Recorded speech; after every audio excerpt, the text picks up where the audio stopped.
那下班一起过去，我也准备把阿英剩下的东西搬回去。藏色说道，顺便也看看旺基。我和西尘都会去。蓝启仁话锋一转，不去找魏婴，暂时还不想理那个臭小子。藏色嫌弃地说。下午，一行人来到蓝旺基家，蓝曦臣上前敲门，可等待了好一会，都无人应答。车都还在呢。藏色看了一眼旁边的车库，会不会暂时出去了？我给旺基打个电话。蓝启仁拿出手机，还没来得及解锁，门咔嚓一声就开了。蓝旺基手里拿着一个木勺，有些诧异地看着三人。抱歉，没听到。蓝旺基打开门，迈着步子又回厨房了。三人古怪地对视一眼，蓝启仁心里有些紧张。侄子是不是因为离婚的事情遭受打击，不去上班，专注在家下厨了？老妈、叔父、大哥，你们不进来吗？一个毛茸茸的脑袋忽然从门后探出来，把三人吓得不轻。你怎么在这里？藏色捂着胸口。这是我家呀。魏无羡理所当然地说，他穿着蓝旺基明显大一号的衣服向三人招手，快进来吧，蓝湛做了很多好吃的。魏婴，你和旺基怎么回事？蓝启仁坐在客厅沙发上问道。我和蓝湛和好了呀。魏无羡乖巧地给三人泡茶，扶着腰坐在藏色身旁。不离婚了？藏色蹙着眉头。老妈你也知道我们没有离婚呀。魏无羡抱着手，一副兴师问罪的模样，这主意一看就是老妈出的。不离就好。藏色轻飘飘地说，不打算做正面回应。是啊。蓝曦臣打圆场，既然你们已经和好，我们也不便久留了。蓝启仁也点点头，本来担心侄子来着，看到两个都没事，也不想再多说什么，准备打道回府。吃了饭再走吧。魏无羡好意挽留。蓝家的饭菜我才不吃。藏色哼了一声。你什么意思？你家饭菜很好吃。蓝启仁忍不住反驳。总比你家好吃。藏色随口对道。你家那都是不健康的烹饪方式。切，吃不下去不如不吃。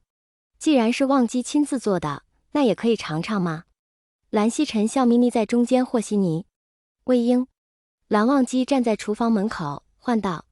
魏无羡屁颠跑过去，两人抵着脑袋小声说了几句。怎么了？旺基是说要加辣椒吗？看到魏无羡回到客厅，藏色故意问道。胡闹。蓝启仁不满道，蓝家的菜不会加辣椒。不是。魏无羡不好意思地笑了。蓝湛说不知道你们要来，晚餐没做你们那份。连蓝曦臣脸上的笑容也隐去了。亲侄子都靠不住。蓝启仁站起身准备离开。亲儿子也靠不住。藏色也说道，走，我们去吃火锅。我们不吃红汤。那就点鸳鸯呗。曦臣快来，我请客，那就谢谢藏色阿姨了。旺基、魏婴，明天记得上班。迟到的话扣工资。我们缺你发的那点工资。魏无羡气鼓鼓地关上门，回到厨房去看蓝旺基做饭。哇，蓝湛，你居然会做干锅，还有水煮肉片，我尝尝。好好吃。蓝旺基点点头，他今天第一次照着菜谱做，没想到做出来还有模有样，以后都做给你吃。蓝湛你太好了。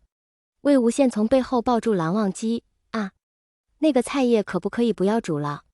必须吃。知道了。魏无羡声音黏黏糊糊，都听二哥哥的。魏哥，最近怎么不出来？聂怀桑打来电话，今晚江城说约金子轩出来喝酒，探探那小子的底细，你必须要来啊。魏无羡趴在云深总裁办公室宽敞舒服的大沙发上，正在百无聊赖等蓝旺基散会，声音也是慵懒的。不来了，我今晚要和蓝湛一起出去吃饭，吃完饭再来呗。聂怀桑赶紧说道。不对，你怎么又跟你前夫在一起了？啊，不是前夫，是现夫，我们没离婚。魏无羡懒得具体解释，再说了，我对金子轩的感情问题不感兴趣。谁对他感兴趣？他是要向江燕离求婚了，作为好哥们，怎么不帮江城把关？聂怀桑连珠炮似的说，记得要来啊。我到时候把定位发给你，我们到时候一起把他灌醉，看他真实的心意到底如何。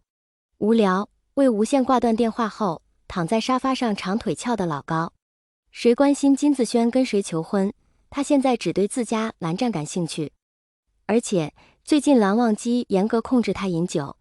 不过晚上的热闹或许可以去凑一下。晚餐时，魏无羡试着把自己的想法说出口。好。蓝忘机想都没想就点头。不是吧蓝湛，我都以为你要拒绝的，你压根也没去过酒吧吧？魏无羡惊讶的筷子都掉到了地上，你真的愿意跟我一起去？